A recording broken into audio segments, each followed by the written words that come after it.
Derrick wa radio, Mr. Nsubuga. Happy birthday to you. Kwagala nnyo era nkwagaliza bisimba byerere mu nsi eno.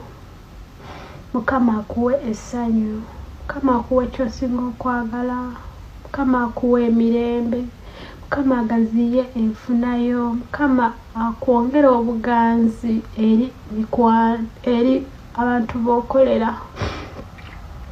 I couldn't miss to wish you a birthday because bintu bingi byonkoledde obulamu bw'ensi eno bingi byonkoledde era sisobola butakwebaza munnange wadde you had choices and you choose your path.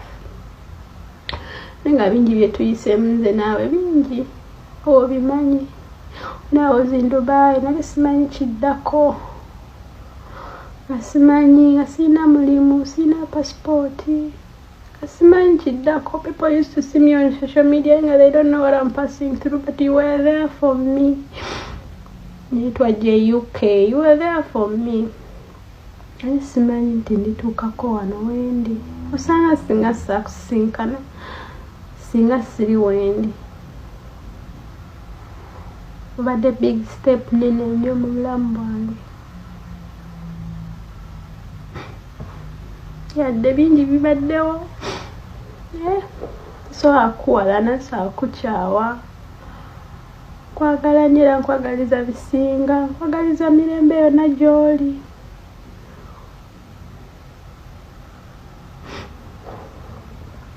Nkwagaliza mirembe yonna gy'oli.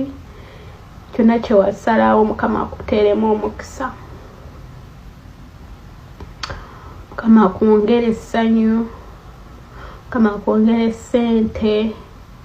Mukama akugaziyiza amakubo go.